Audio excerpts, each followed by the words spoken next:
earlier this week it was confirmed that there's going to be a Wreck-It Ralph 2. Now, if you've been around RealParables.com, you know that I loved Wreck-It Ralph. And the reason I loved Wreck-It Ralph is because Wreck-It Ralph tells a very, very biblical story. Now, fair warning, I'm going to talk spoilers. If you haven't seen Wreck-It Ralph, and it's been out for years now, I'm going to spoil it for you. If you haven't, I suggest you go see it. Whether you have kids or not, chances are you're going to like this movie. It's funny, it's well told, and it's very, very biblical. That said, here we go. I think we can share God's story with Wreck-It Ralph for a number of reasons. One, the land of Sugar Rush is a fallen world. We don't know it as the movie starts, but as it unfolds, we know that this world is not the way it was created to be. It is under the control of a false king, a fake ruler, not the creator, not the real king. And it's been tampered with, it's fallen, it's no longer perfect.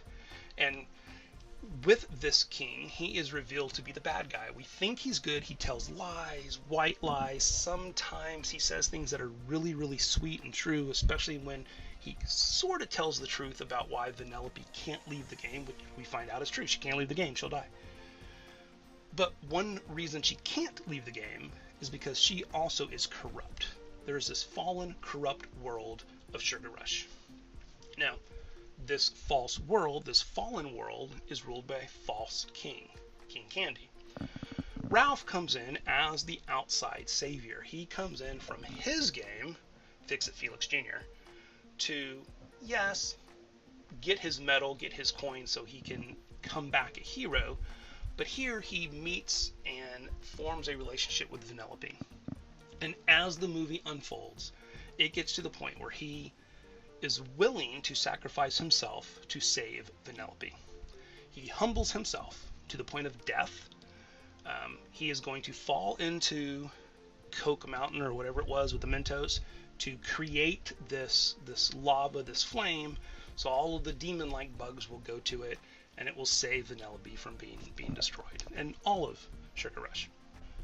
Now, he doesn't die, true, but he is willing to, and he does offer himself as a sacrifice, as a living sacrifice, as this sacrificial savior. He is willing to pay a price and die so that others, specifically Vanellope, can be saved.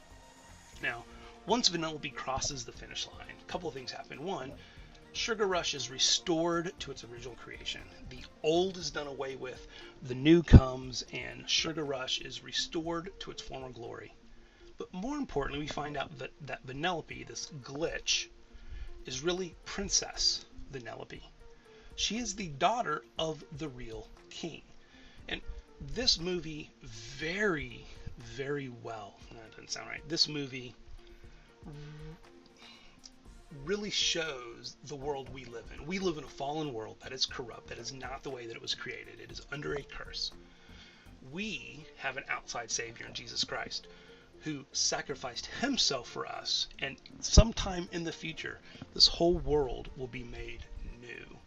And we, when we accept Jesus' salvation, when we believe, trust, whatever terminology you grew up hearing about, putting your faith in God, putting your faith in Jesus, believing in Jesus, we become adopted into God's family, and we become fellow heirs with Christ. We become children of the real king. We're also told that this world is under the influence of the devil, a false king. He is not the real king. He's currently Lord of this world, Lord of this earth, but he's not the king.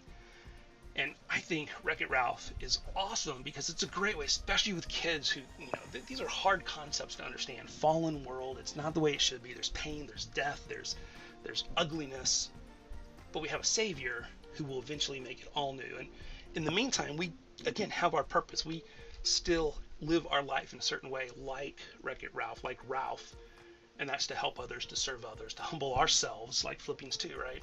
We should have the same attitude that Christ had. We should humble ourselves to the point of death, even death on a cross, and not look out for our own concerns, but also for the concerns of others. That's our job here and now, not some pie-in-the-sky theology that says in the future it's going to be okay, but right now we make it okay. We, as others have said, we become the answers to prayers that we're asking.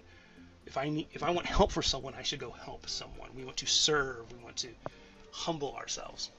And I think Wreck-It Ralph shows this, and I'm really, really excited that there's going to be a Wreck-It Ralph 2. And for me, the hopes are super, super high, right? That movie will be as good of a real parable as the first one. So if you haven't seen it, go see it. I would say it's worth buying. I actually got it as a Father's Day gift not too long ago. Love this movie. Fallen world, fake ruler, sacrificial outside savior, resurrection, this world made new, but yet still living with his purpose. And here's my Wreck-It Ralph. Keep it near my desk. I'm gonna wreck it. Awesome movie, awesome real parable. Easy way to share God's story with others. Until next time, God bless.